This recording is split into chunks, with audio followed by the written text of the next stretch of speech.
नमस्कार। DKP news पर आपका हार्दिक स्वागत है। मिलिए शख्सियत कार्यक्रम में आज हमारे साथ डॉक्टर मुकेश कुमार जी हैं। आप गदाधराचार्य जनता कॉलेज जीजे कॉलेज बिहटा पटना में हिंदी विभाग में असिस्टेंट प्रोफेसर हैं। मधेपुरा जिला के प्राथमिक विद्यालय परसाही से आपने पहली से 5वीं कक्षा तक की शिक्षा ग्रहण की। जवाहर नवोदय विद्यालय सुपौल से आपने 10+2 किया।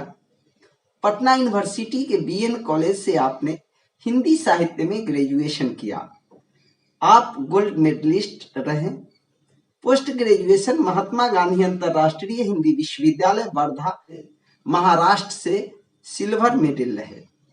ड्यूरिंग पोस्ट ग्रेजुएशन पीरियड आपने नेट क्वालिफाई किया, आपको जेआरएफ मिला।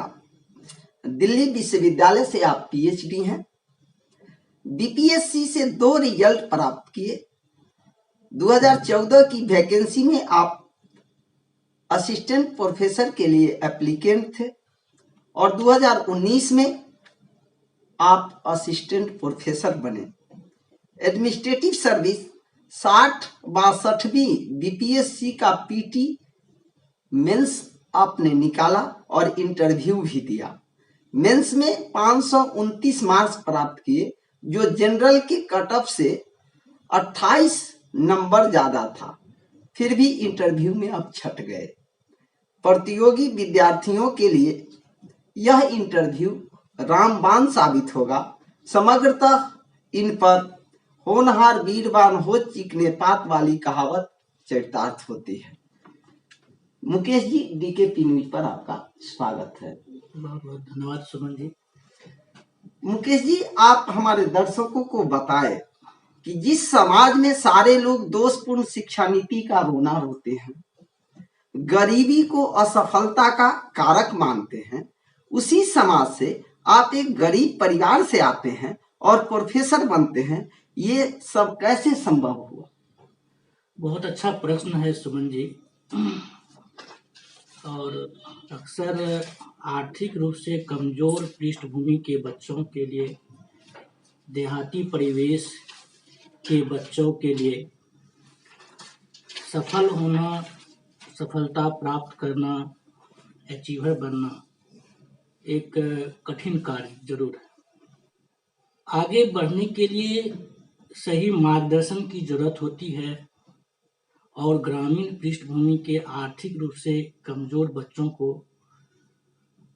ये मार्गदर्शन प्राप्त नहीं हो पाता है और उसे ये पता नहीं होता है कि जो शिक्षा हम ग्रहण कर रहे हैं उस शिक्षा को हम कैसे उपयोगी बना सकते हैं या मुझे क्या करना चाहिए। बहुत सारे बच्चे होते हैं जो कि ग्रामीण पृष्ठभूमि के कमजोर पृष्ठभूमि के बच्चे होते हैं, लेकिन उसके अंदर कुछ करने का जज्बा होता है कि मुझे ये करना है, लेकिन वह उसको किस प्रकार से करें ये उन्हें समझ में नहीं आता।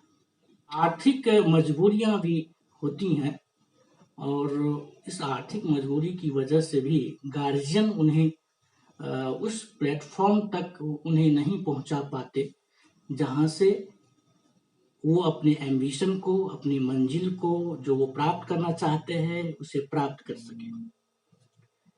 मेरा सफर जवाहर नवोदय विद्यालय से हुआ, क्योंकि जवाहर नवोदय विद्यालय की संकल्पना ही है कि जो देहाती ग्रामीण पृष्ठभूमि के कमजोर आर्थिक बैकग्राउंड के जो बच्चे हैं लेकिन मेधावी हैं, उन्हें पढ़ने का अवसर प्रदान करता है जवाहर नवोदय विद्यालय।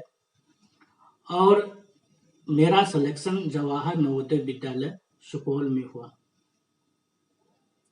भूतपूर्व प्रधानमंत्री राजीव गांधी की ये संकल्पना है और जो कि चरितार्थ हो रही है।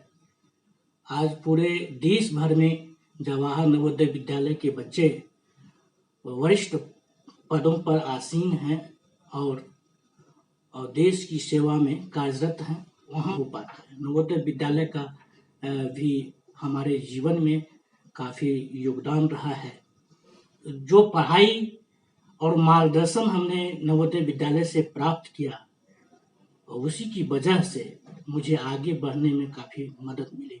मुकेश जी, मेरा प्रश्न जवाहर नवोदय विद्यालय की विशेषता बताना नहीं था।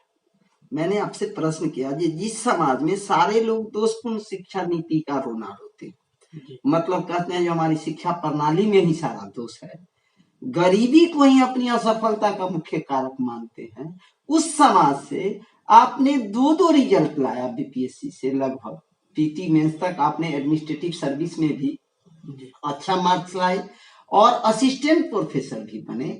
तो आखिर आप की कौन सी मेहनत यह रंग लाई? कोई एक एक रिजल्ट के लिए जिस समाज में तरस रहा हो, चपरासी प्यून बनने के लिए में पीएचडी लोग तरसते हैं, उस समाज में आपने किस ढंग से अपनी शिक्षा नीति को सजाया, संवारा और किन किन बातों पर आपने फोकस किया जो आपने जेआरएफ नेट क्वालिफाई किया, पीएचडी किया, विद इन लिमिट समय में किया और आज आप असिस्टेंट प्रोफेसर भी हैं बीपीएससी के थ्रू?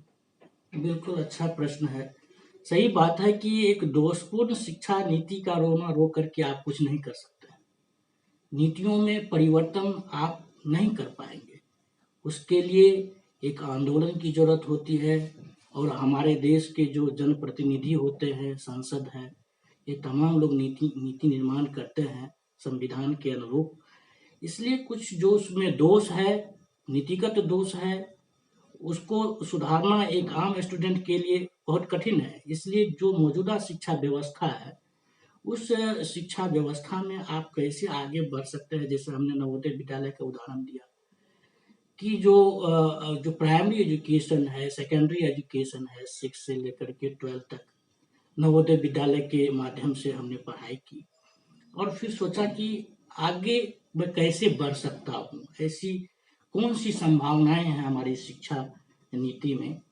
तो जो है ग्रेजुएशन किया पटना विश्वविद्यालय के बीएन कॉलेज से, बहुत मामूली खर्च हुआ नामांकन में। वहाँ पर हिंदी साहित्य को लेना हमारे लिए एक बहुत ही चैलेंजिंग काम था, क्योंकि इंटर में मेरा बायोलॉजी था, पीसीबी, और इसके बाद हिंदी साहित्य से ग्रेजुएशन करना हमारे लिए तो चुनौतीपूर्ण इसलिए था कि जो पृष्ठभूमि, जो साइंस की जो पृष्ठभूमि है समाज में, और समाज में परिवार से लेकर समाज स्तर तक, वहाँ पे आर्ट्स लेना और वो हिंदी साहित्य को लेना, ऐसा लगा कि हमने कोई गलत सब्जेक्ट को जो है सो अपनाया है। लेकिन कुछ उद्देश्य थे हमारे, क्योंकि हिंदी साहित्य का जो योगदान है खास करके सिविल की तैयारी करने वाले बच्चों के लिए, वो काफी अहम है, और मुझे लगा कि हिंदी साहित्य को लेकर के हम आगे बढ़ सकते हैं। और हिंदी साहित्य में बहुत कम परिश्रम कर करके, जबकि मैं अधिक से अधिक समय यूपीएससी के लिए लगाता था। उस समय बीपीएससी के बारे में मैं नहीं सोचता था, क्योंकि मेरे मन में था कि जो है मैं यूपीएससी ही करूँ, इसलिए बीपीएससी के बारे में मैं सोच नहीं रखा था। और उसकी तैयारी जो है वो मैं ग्रेजुएशन फर्स्ट ईयर से ही शुरू कर दिया था, और मुझे लगा कि ग्रेजुएशन करते करते मैं यूपीएससी कर जाऊंगा। और अधिकांश समय मैं यूपीएससी के प्रिपरेशन पर, जीएस और ऑप्शनल पर देता था, और बहुत कम समय निकाल करके ये हिंदी साहित्य के लिए, ग्रेजुएशन के लिए मैं देता था। लेकिन ये बहुत बड़ा अवदान रहा कि मैं ग्रेजुएशन में भी गोल्ड मेडल हो गया। मुझे खुद नहीं ये समझ में आया कि मैं कैसे गोल्ड मेडल हो गया। और वो इसका मतलब ये था कि जो पढ़ाई थी वो सही दिशा में जा रही थी, सार्थक पढ़ाई हो रही थी। और मैं ये कहना चाहूँगा कि जो स्वाध्याय होता है, सेल्फ स्टडी, उसका कोई विकल्प नहीं है। और कॉलेज में जाकर के एक मार्गदर्शन जरूर प्राप्त होता है, लेकिन जो स्वाध्याय करना होता है, सेल्फ स्टडी जिसको कहते हैं, उसको कर करके बच्चे आगे बढ़ सकते हैं। और कितने घंटे आप पढ़ाई पर समय देते थे? मुझे लगता है कि ईमानदार पूर्ण ढंग से अगर पढ़ाई की जाए तो 8 घंटा जो समय है वो मोर देन सफिशिएंट है। ईमानदारी से बच्चे यदि प्रिपरेशन करें जी, तो 8 आवर्स उनके लिए मोर देन enough होगा। सफिशिएंट, और रेगुलर टीम। अब 60 से 62वीं में बीपीएससी की परीक्षा में जो एडमिनिस्ट्रेटिव सर्विस की थी, उसमें आपने बहुत बेहतर मार्क्स प्राप्त किया मेंस में, जी। बावजूद इसके इंटरव्यू में आप छट गए, आपको क्या लगा जी, क्यों आप छट गए?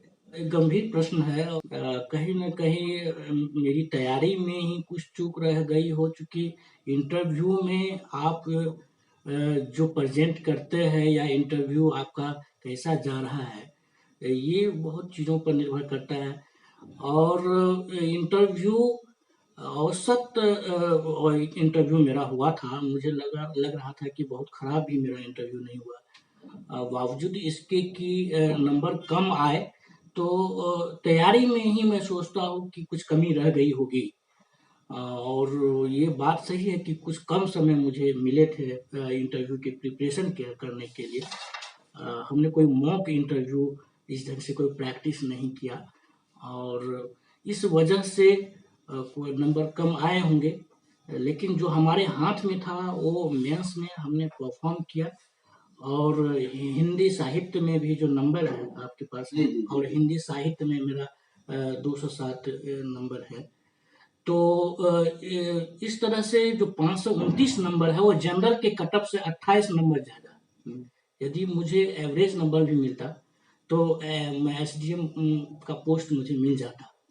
लेकिन उसी समय में मैं असिस्टेंट प्रोफेसर का भी इंटरव्यू दिया था और इसके बाद इसका रिजल्ट आने के बाद मुझे थोड़ी-सी तसल्ली हुई कि जो पढ़ाई हमने पीएचडी तक की है, जो सफ़र हमारा रहा है, तो उसका बेनिफिट जो है आपको मिला।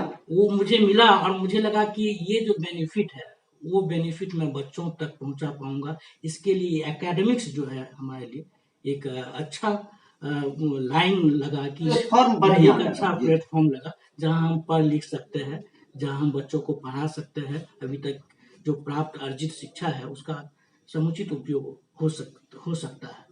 एक जो मूल्यवान और गंभीर प्रश्न मेरे जेहन में आया है, वह यह है कि 2014 की वैकेंसी जो बीपीएससी के थ्रू असिस्टेंट प्रोफेसर के लिए निकली, उसमें आप एप्लीकेंट हुए, लेकिन आपका रिजल्ट 19 में आया, तो आपको नहीं लगा जो आप 5 साल लगभग सफर रहे और कहीं ना कहीं इतना लंबा गैप किसी भी विद्यार्थियों को जीवन को बर्बाद करने में अहम भूमिका निभाता है? बिल्कुल, बिल्कुल।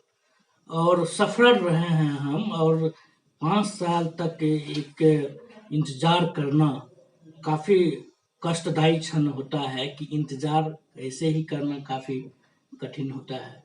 और 5 साल तक इस ढंग से इंतज़ार करना, आपको मैं बता दूँ कि मुझे उस समय लगा कि 1 ही 2 साल में ये जो वैकेंसी आई है, तो ये नियुक्त हो जाएँगे हम लोग। लेकिन ये आनन-फानन में हमने पीएचडी को सबमिट किया, 1 साल का हमने जीआरएफ का स्कॉलरशिप भी हमने छोड़ दिया। बावजूद इसके कि इतना डिले हुआ और इतना डिले हुआ, इंतज़ार करते-करते घर के लोग परेशान थे।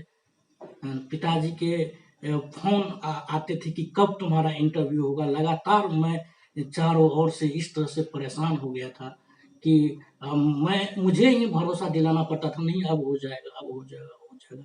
लेकिन ये 5 साल का समय पीएचडी करने वाले बच्चों के लिए, जो कि हायर एजुकेशन में इतना समय देते हैं ऑलरेडी और इसके बाद उसको नौकरी प्राप्त करने में 5 साल का समय लगा दिया जाए, तो ये निश्चित रूप से शिक्षा व्यवस्था का दोष है और इस दोष पर ध्यान देने की ज़रूरत है। क्योंकि आगामी बच्चे को लाभ मिले, इसके लिए सरकार को आप क्या सुझाव देना चाहेंगे? आगामी बच्चों को इसका लाभ मिले, इसके लिए मैं सरकार से ये अपील करना चाहता हूँ कि वे छात्रों के मूल्यवान समय को, उसके कीमती समय को व्यर्थ जाने ना दें। चूँकि ऐसे ही जो है, जो शिक्षा व्यवस्था है, जो आधुनिक शिक्षा व्यवस्था है, उस व्यवस्था में उसे बहुत वक़्त लग जाते हैं इस मुकाम तक पहुँचने में, और सारा कुछ हो जाने के बाद भी यदि आप उसका 5 साल और खा जाते हैं,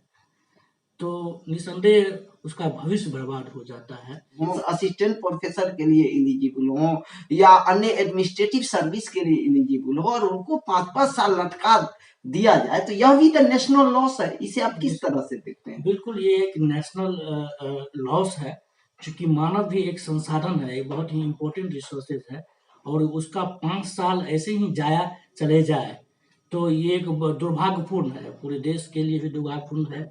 और चूंकि क्या है कि देश की प्रगति में ये युवा अपना योगदान देते हैं और उसके भविष्य को आप 5 साल बैक कर देते हैं, तो निसंदेह आप राष्ट्र के भी भविष्य को 5 साल बैक कर रहे हैं। 5 साल ही नहीं बल्कि उसके मल्टीपुल मार्क बैक कर रहे हैं। मुकेश जी, ये लोग डीकेपी न्यूज को देख रहे हैं और जी, आप हमारे साथ हैं, और आप एक सफल व्यक्ति हैं, सफल इन द सेंस जो आपने कड़ी मेहनत करके विपरीत परिस्थिति में कठिन मेहनत के बल पर, वैसा बैकग्राउंड भी आपका स्ट्रांग नहीं था, बावजूद इसके आपने असिस्टेंट प्रोफेसर की बहाली निकाली और उस पर आप नियुक्त हुए।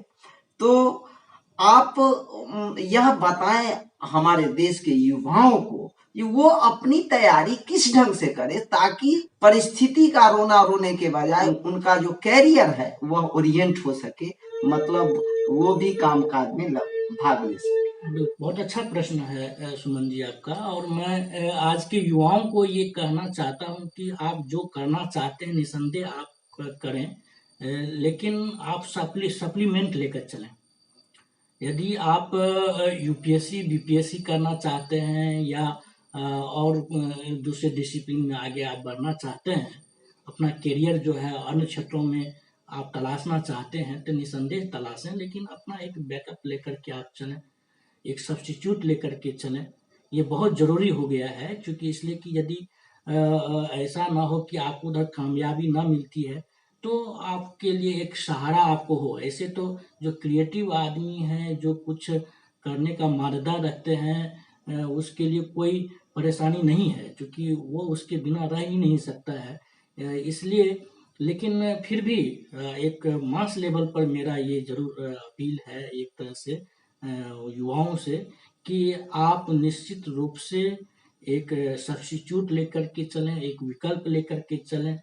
और ऐसा बहुत ज़रूरी है, क्योंकि व्यावहारिक स्थितियाँ जो हैं वो कुछ और होती हैं, और कई बार जो है सो नहीं चाहते हुए भी जो है वो मन के अनुकूल रिजल्ट हो नहीं पाता है, जो हम चाहते हैं वैसा नहीं हो पाता है, क्योंकि ये समय और स्थितियों पर निर्भर करता है। सर्कमस्टांसेस बदलते रहते हैं। तो मेरा तो ये अपील है कि आप अपना एक जरूर विकल्प तैयार रखें और अपने एकेडमिक्स को रोक कर करके आप प्रतियोगी परीक्षा का तैयारी ना करें, बल्कि उसको चालू रहने दें, क्योंकि ताकि ऐसा लगे नहीं कि आप कहीं रुक गए हैं। यदि आप तैयारी में 2 वर्ष लगता है, 3 वर्ष लगता है, कुछ आप पीटी निकालते हैं तो मेंस नहीं होता है, या मेंस निकालते हैं तो आपका इंटरव्यू नहीं होता है, कुछ इस ढंग की स्थितियां बनती है, तो 2-3 साल ऐसे ही 3-4 साल निकल जाता है। लेकिन यदि आप एकेडमिक्स में आप कुछ कर रहे होते हैं, ग्रेजुएशन के बाद आप पोस्ट ग्रेजुएशन कर रहे हैं, पोस्ट ग्रेजुएशन के बाद आप नेट जेआरएफ निकाल रहे हैं, तो आपकी कंटिन्यूटी बनी रहती है। तो व्यवहारिक पक्ष ये है कि आप अपने आप को कंटिन्यू रखें और तैयारी करते रहें। जिस चीज पर आप फोकस करते हैं उस पर करें, लेकिन अल्टरनेट को भी आप बिल्कुल बिल्कुल। जी, आपने मूल्यवान सुझाव दिया है। एक और प्रश्न, आप नवोदय विद्यालय के छात्र रहे, जी, गरीब विद्यार्थी अधिक से अधिक संख्या में नवोदय का प्रारंभिक परीक्षा होता निकालें, उनके लिए आप क्या सुझाव देना चाहेंगे? जी, जी। चूंकि नवोदय विद्यालय में प्रवेश के लिए क्या है कि 6 क्लास से प्रवेश होता है, तो 5वीं कक्षा से ही ध्यान देनी चाहिए, बल्कि चौथी और 5वीं कक्षा से ही ध्यान देनी चाहिए। जिस समय मैं इसका एंट्रेंस एग्जाम दिया था, तो उस समय 60 टोटल 100 अंक थे, और 60 अंक जो हैं वो रीजनिंग के थे। तो जो रीजनिंग जो होते हैं, और उसका प्रैक्टिस जरूर करना चाहिए। कुछ गाइड जो है मार्केट में अवेलेबल है, उस गाइड को देख करके। और 20 अंक जो है वो मैथमेटिक्स के थे, और 20 अंक जो है हिंदी साहित्य से गद्यांश के पैसेज के क्वेश्चंस पूछे गए थे। तो जो चौथी क्लास में अगर कोई बच्चे हैं, 5वीं क्लास में है, तो इसकी तैयारी के लिए बहुत ज़्यादा समय देने की जरूरत नहीं है, बल्कि 2-3 माह बहुत ज़्यादा है, लेकिन सही मार्गदर्शन बहुत जरूरी है। और सही मार्गदर्शन इसलिए जरूरी है, उसमें अभिभावक का भी योगदान माना जाएगा, क्योंकि उस समय 5 क्लास के बच्चे जो होते हैं बहुत नाजुक होते हैं, लेकिन उसकी मेधा जो है बहुत तीक्ष्ण होती है। रीजनिंग को वो बहुत पकड़ते हैं, बहुत बारीक से पकड़ते हैं।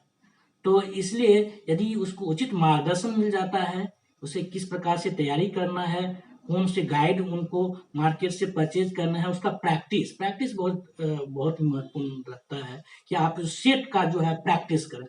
कई मल्टीपल सेट्स जो होते हैं मार्केट में गाइड के माध्यम से उपलब्ध होता है, उसका प्रैक्टिस कर लेने के बाद बच्चे जो हैं अभ्यस्त हो जाते हैं और जब वो फाइनल परीक्षा में जाकर बैठते हैं तो अच्छा स्कोर करके आते हैं और उसका चयन हो जाता है। आपने इसके लिए कहीं कोई प्राइवेट कोचिंग वगैरह भी नहीं, ज्वाइन कोई किया? प्राइवेट कोचिंग नहीं किया था और बहुत ही कम समय में तैयारी इसकी की थी। तैयारी भी उस ढंग से नहीं की थी। अंतिम क्षणों में जाकर के किस प्रकार से आनन-फानन में फॉर्म भरा था और एक कम समय में लगभग मुझे लगता है कि 2 सप्ताह में हम 2 सप्ताह या 1 महीना मान के चलिए और वही तैयारी हमने की थी। चूँकि मुझे पता था कि इसका क्या पैटर्न है, किस ढंग से प्रश्न पूछे जाते हैं और वो प्रश्न जो पूछे गए फाइनल में तो मुझे बताया गया कि बहुत कम वो समय होता है, बहुत कम वक़्त होता है प्रश्न के उत्तर देने के लिए। इसलिए जो है सो बहुत फ़ास्ट जो है काम करना है। क्वेश्चन का जवाब ढूँढ करके उसे रँगना होता है। तो मैं बहुत फ़ास्ट करते चला गया और जब घंटी लगी बीच में तो मैं पूरा का पूरा क्वेश्चन रँग लिया था। और फिर वो मैडम थी और मैडम बताई कि अरे अभी तो ये हाफ टाइम ही समाप्त हुआ है, ये मिड टाइम समाप्त हुआ है, 1 घंटे और बचे हुए हैं। तो मुझे लगा कि मेरे पास बहुत ज़्यादा समय बचे हुए। तो मैं वो ऐसे बच्चे जो कि 5वीं क्लास में पढ़ रहे हैं, तो उनके अभिभावकों को और बच्चों को मेरी यही सलाह है कि चौथी 5वीं क्लास से उसका सही मार्गदर्शन करें। चौथी क्लास का जो टेक्स्ट है, जिस क्लास में वो पढ़ रहे हैं, उसमें जितनी किताब है 5वीं क्लास में मैथ, साइंस और सोशल साइंस सभी की पढ़ाई करें। ऐसा नहीं कि उसको रोक कर के आप इसकी तैयारी न करें और वैसा उसको पढ़ाई करें और पढ़ाई के साथ-साथ जो है इसके ट्रेंड को समझा जाए और बच्चों को उसका थोड़ा प्रैक्टिस करा दिया जाए और इतना ही इनफ होता है। आदमी में जब लगन हो, डिटर्मिनेशन हो और कुछ करने की जज्बा हो तो उसकी सफलता को कोई रोक नहीं कोई सकता है, नहीं रोक वह सकता। निश्चय ही सफल होगा। बिल्कुल। एक और प्रश्न, जो बचपन से ही किन किन बातों का ख्याल रखा जाना चाहिए ताकि व्यवस्थागत खामियों का रोना रोने के बजाय बच्चे अपने जीवन को संवार सके और कैरियर को जॉब ओरिएंटेड बना सके? जॉब ओरिएंटेड बनाने के लिए बहुत ज़रूरी है कि पाठ्यक्रम में और पाठ्य पुस्तक इस दोनों पर ध्यान देने की ज़रूरत है। यदि वो 6 क्लास में पढ़ रहे हैं बच्चे और एनसीईआरटी की पुस्तकों को पढ़ रहे होते हैं, तो उस समय में उसका उम्र जो है इतना कच्चा होता है कि चीज़ों को उस तरह से वो समझ नहीं पाते हैं। लेकिन चीज़ों को तथ्यवार बिंदुवार उस चीज़ को कर लें और एनसीईआरटी की जो पुस्तक है उसकी अहमियत को भी समझाना पड़ता है, समझाना बहुत ज़रूरी है। क्योंकि बच्चे उसे ये नहीं समझते हैं कि ये कितना महत्वपूर्ण पुस्तक है। एक पुस्तक 6 क्लास की पुस्तक है, लेकिन एक पुस्तक को लिखने के लिए इसमें कितने लेखक इसमें हैं, ये चीज़ वो नहीं जान रहे होते हैं। जान करके भी वो प्रथम पृष्ठ उल्टा के ही वो नहीं देखते हैं कि कितने लोग जो है इनके लेखक हैं, वो विषय वस्तु को देखते हैं। इसलिए स्कूल के द्वारा अभिभावक के द्वारा एक मार्गदर्शन की ज़रूरत होती है और बच्चे एनसीईआरटी में जितने पुस्तक हैं 6 क्लास में पढ़ रहे हैं, तो 6 क्लास में यदि वो पढ़ रहे हैं बच्चे, तो 6 क्लास में ज्योग्राफी भी पढ़ रहे हैं, 6 क्लास का मैथमेटिक्स बना रहे हैं, वो साइंस बना रहे हैं। वो जो है सो वो पॉलिटी की पुस्तकों को पढ़ रहे हैं। तो क्या है कि जो अनेक डिसिप्लिन्स हैं उसको वो पढ़ रहे होते हैं। इस तरह से 6, 7, 8, 9, 10th, 11th, 12th तक वो पढ़ जाते हैं और जब वो सिविल की तैयारी करते हैं तो सिविल की तैयारी में 6 क्लास से लेकर के 12th तक की पुस्तकों को ही ठीक से पढ़ा जाता है। अब वो उस तरह से नहीं पढ़ते। अब 6 क्लास का कोई ज्योग्राफी की पुस्तक है तो 6 class 7th, 8th, 9th, 10th, 11th, 12th सभी पुस्तकों को एक जगह रख दें। ऑब्जेक्टिविटी भी होनी चाहिए। हाँ, ऑब्जेक्टिविटी भी होनी ही चाहिए और कॉन्सेप्ट भी क्लियर रहना बहुत ज़रूरी है। कॉन्सेप्ट क्लियर रहना चाहिए, ऑब्जेक्टिविटी भी रहना चाहिए क्योंकि ये दोनों के कॉम्बिनेशन में ही तैयारी होती है। तो जो बच्चे शुरुआती चरण में है, वो अपने पाठ्य पुस्तक पर ध्यान केंद्रित रखें, उनके अभिभावक शिक्षक उसे उचित मार्गदर्शन दें और वो बच्चे निसंदेह उस चीज को करते चले जाते हैं। और बाद में जब वो बड़े कंपटीशन की तैयारी करने के लिए तैयार होते हैं, करते हैं, तो उनको बहुत ही सहज लगता है। उनको लगता है कि जो चीज मैं अभी पढ़ रहा हूँ वो उससे तो मैं 6 क्लास में ही पढ़ा था, 7th में ही पढ़ा था, 8th में ही पढ़ा था। तो इस प्रकार से जो है तैयारी जो है करनी चाहिए। एक्चुअली क्या होता है, एक और ड्रॉबैक्स ये है कि बच्चे मैथ बनाते हैं, तो बिहार के बच्चे तो मैथ बनाने में काफी समय भी देते हैं और काफी पारंगत भी होते हैं। तो मैथ ज्यादा बनाने में समय देते हैं, लेकिन उसका समायोजन भी बहुत जरूरी है विषयों का, कि किस पर कितना समय दें, क्योंकि उसमें संतुलन भी बहुत जरूरी होता है। क्योंकि क्या है कि मैथ साइंस पढ़ लिए तो पता चला कि इकोनॉमिक्स है, पॉलिटी है, ज्योग्राफी है, ये पीछे छूट गया, उसमें कमजोर हो गए बच्चे। तो सोशल साइंस में भी बच्चे कमजोर न हो, चूंकि इसलिए कि ये पृष्ठभूमि का काम करता है जीएस के लिए बाद में। तो इसलिए बच्चे तमाम विषयों का महत्व देते हुए और बाद में जब वो डिसाइड करें कि मुझे किस लाइन में जाना है इंटर के बाद, तो वो जो पढ़ाई उन्होंने की है 6 क्लास से लेकर के 12 तक की पढ़ाई की है, यही पढ़ाई जो है बुनियाद का काम करें उनके लिए। वो बैलेंस बनाकर, बिल्कुल बैलेंस बना करके उसका नियोजन होना चाहिए। अनऑफिशियली बातचीत में चूंकि आप मित्र भी रहे हैं, आपने बताया था अपनी दर्द को एक बार कि आप पीएचडी किए, जेआरएफ किए, बीपीएससी लंबी यात्रा किए। शिक्षा को ग्रहण कर सकते हैं, इसके लिए मुझे लगता है कि अगर कमजोर या आर्थिक रूप से कमजोर पृष्ठभूमि के बच्चे हैं तो वो भी ग्रहण कर सकते हैं, क्योंकि बहुत मामूली फीस दे करके जो है ग्रेजुएशन में एडमिशन हुआ और ग्रेजुएशन हो गया। तो इसके बाद स्कॉलरशिप की भी व्यवस्था सरकार की तरफ से है। तो उसके बाद जब बच्चे किस प्रकार से आगे बढ़े, मतलब कमजोर पृष्ठभूमि के बच्चे जो हैं वो किस प्रकार से आगे बढ़े, वो किस प्रकार से सरकारी सेवा वो का लाभ ले सकें, वो दोषपूर्ण शिक्षा नीति का रोना न रोए, बल्कि उसी शिक्षा नीति में जो उसके लिए प्रावधान है उस प्रावधान का 100% लाभ उठा सकें। जी जी जी। इसके लिए मैं बताना चाहता हूँ कि इसके बाद जो है, क्योंकि मुझे हिंदी से आगे बढ़ना था, तो महात्मा गांधी अंतर्राष्ट्रीय हिंदी विश्वविद्यालय ये वर्धा में है, महाराष्ट्र में। तो वहां से वहाँ हमने उसके लिए जो है प्रवेश परीक्षा दिया, इंटरव्यू दिया, मेरा फाइनल सिलेक्शन हुआ। तो मास्टर डिग्री जो है वहाँ हिंदी तुलनात्मक साहित्य से मेरा हुआ। और उस डिग्री के दौरान ही, क्योंकि वहाँ का जो इन्वायरमेंट है इतना अच्छा इन्वायरमेंट है, वहाँ के सीनियर लोग जो हैं यूजीसी नेट की तैयारी कर रहे होते हैं, तो जो बच्चे एमए के फर्स्ट सेमेस्टर में ही होते हैं तो उसे सब कुछ पता चल जाता है कि क्या सिलेबस है, कौन सी पुस्तकों का अध्ययन करना है, कौन से गाइड जो हैं वो अच्छे गाइड हैं जिसकी तैयारी कर करके जो है यूजीसी नेट क्वालिफाइड कर सकते हैं। ये तमाम मार्गदर्शन उस इन्वायरमेंट की ही देन है कि वहाँ पर सारे सीनियर जूनियर आपस में इस तरह से अंतर संबंधित रहते हैं कि उसे कहीं किसी प्रोफेसर के पास जाने की जरूरत नहीं होती है, बल्कि सीनियर से ही वो चीज प्राप्त हो जाता है उसे। और यही कारण है कि एमए करने के दौरान ही मेरा प्रथम प्रयास में ही जीआरएफ हो गया। और जीआरएफ होने के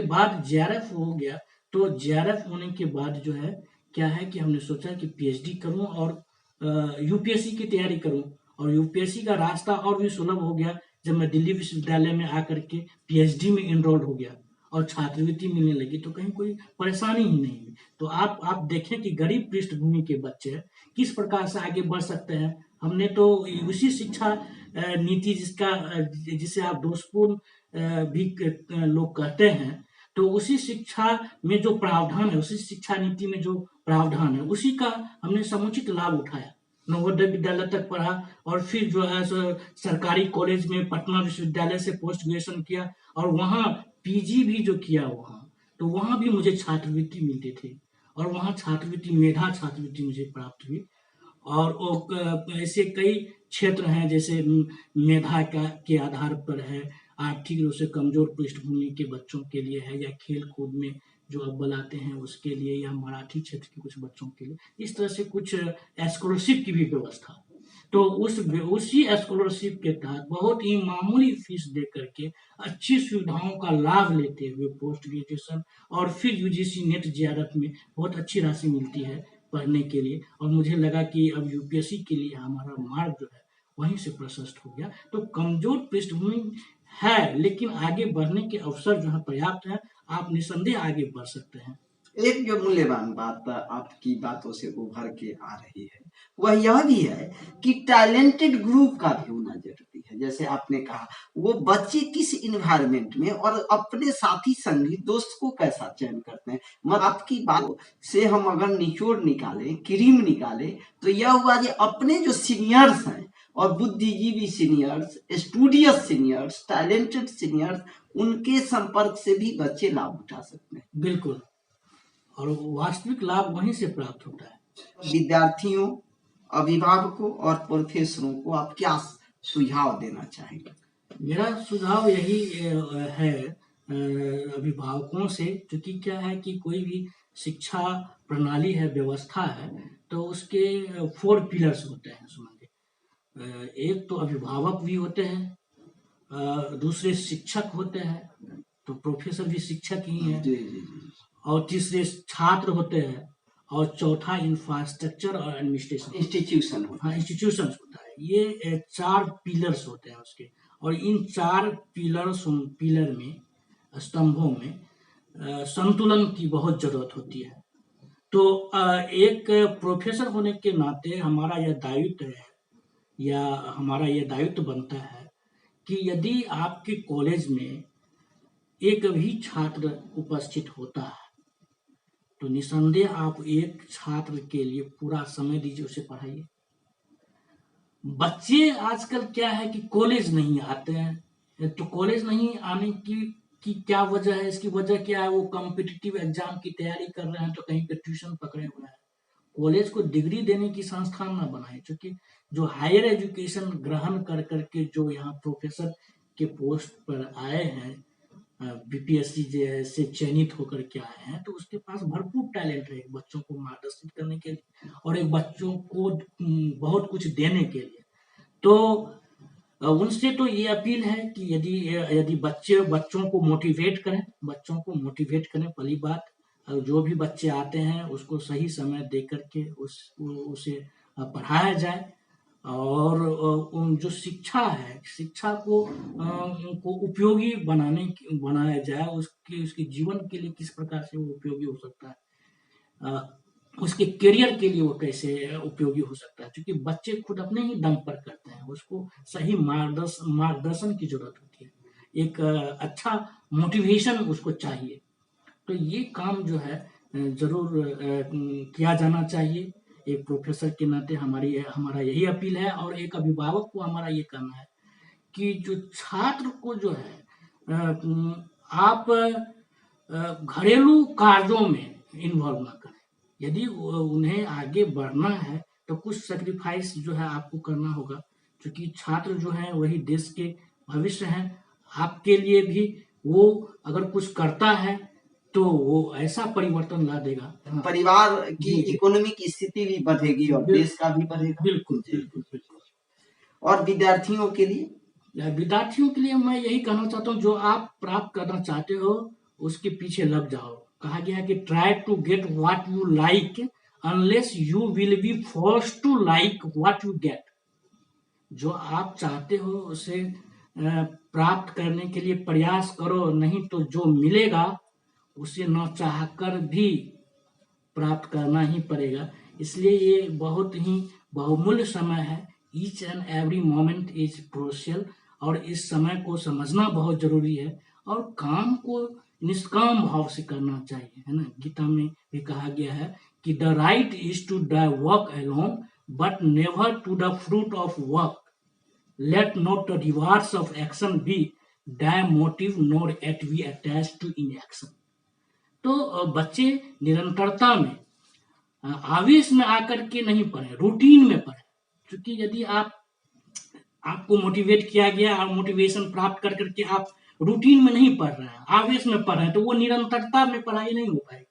किसी दिन पता चला कि आप 15 घंटा पढ़ लिए, लेकिन 5 घंटा ऐसे ही आप बर्बाद, 5 दिन आप यूं ही बीच में बर्बाद कर दिए। इसलिए बहुत रूटीन बहुत टफ बनाने की जरूरत नहीं है, रूटीन आसान बनाने की जरूरत है।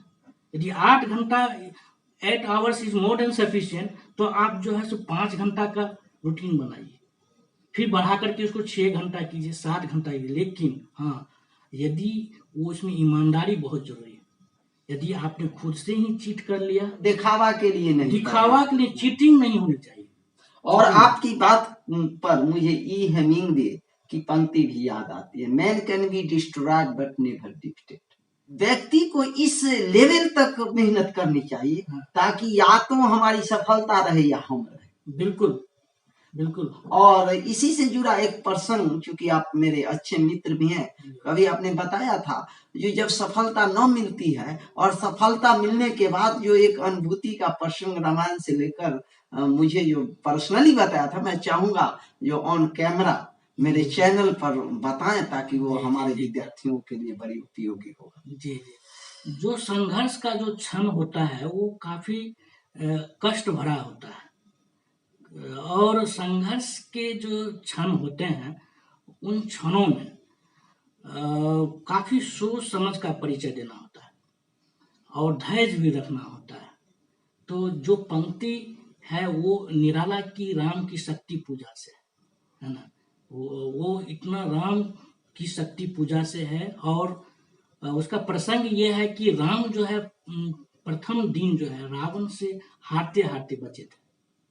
तो राम देखे कि जो प्रतिपक्ष है जिससे हम युद्ध लड़ रहे हैं वो तो बहुत शक्तिशाली है ना, उसका अट्टहास जो है वो भयभीत करने वाला था, सारी शक्ति उन्हीं के पास है ना। तो अन्याय जिधर है उधर ही शक्ति भी है। तो राम जो है बहुत निराश थे। तो जामवान जो है उन्हें शिक्षा देते हैं कि विचलित होने का कोई कारण नहीं है। यदि रावण अधर्मी होकर के भी शक्ति को प्राप्त कर सकता है, तो निसंदेह आप भी जो है शक्ति को प्राप्त कर सकते हैं। आराधन का दृढ़ आराधन से 2 उत्तर। और उसमें बहुत ही संयम की जरूरत होती है। संयम की जरूरत होती है कि राम जब शक्ति की साधना के लिए बैठते हैं और कमल का पुष्प जो है दुर्गा चुरा के ले जाती है, तो वो काफी फिर विचलित हो जाते हैं। युद्ध के दौरान राम कई बार रोते हैं। मुझे लगता है कि संघर्ष करने वाले जो भी छात्र हैं वो संघर्ष में टूटते तो जरूर हैं, रोते तो जरूर हैं, लेकिन उससे हौसला खुद से रखना है, उसको सेल्फ मोटिवेशन खुद करना है। उसको दूसरा कोई मोटिवेट नहीं करेगा। हो सकता है कि वो अपने दुख को दूसरे के पास बोले और वो उसे डिस्करेज करते हैं, लेकिन बढ़िया तरीका है कि आप खुद मोटिवेट हो और धैर्य रखें और उत्सर्ग पर जब राम को लगा कि मेरी माँ जो है राजीव नयन कहती थी, मतलब उनके आंख को जो है कमल का फूल कहती थी, राजीव नयन। 108 कमल के फूल में से एक कमल का फूल घट भी गया तो मेरे पास 2 कमल के फूल है। वाह, बहुत बड़ी। और वो बाण को गहरे खींच करके आंख निकालने पर जब उद्धत होते हैं तो दुर्गा भास्वर हो जाती है, होगी जय हे पुरुषोत्तम नबी। और यही चीज है, ये उत्सर्ग, अपने आप को बलिदान कर देने का जो एक क्षण होता है, जो वो स्थितियां होती है, उस स्थिति तक पहुंचने के बाद सफलता प्राप्त होती है। इसलिए घबराएं नहीं। हो सकता है कि उस क्षण में, जिस क्षण पर आप निराश होते हैं, उस निराशा भरे क्षण का अगला ही क्षण आपको सफलता प्राप्त करने वाला। लेकिन अंतिम उत्सर्ग के लिए विद्यार्थियों को तैयार रहना चाहिए। इससे यह उत्सर्ग की स्थितियां उत्पन्न हो जाती है, अब कुछ भी नहीं बचता है, और तब जाकर के वो अचीव कर पाते हैं, वो अचीवर बन पाता है। मुकेश जी, आप का मैंने मूल्यवान समय लिया और मैं आशा करता हूँ जो मिलिए शख्सियत कार्यक्रम से हमारे जो देश के नौजवान हैं, नौनिहाल हैं और कर्णधार हैं, उनको इससे बहुत मदद मिलेगी। आप डीकेपी न्यूज पर आए, आपको तहे दिल से हम आभार सहित धन्यवाद देते हैं। बहुत बहुत धन्यवाद सुमन जी।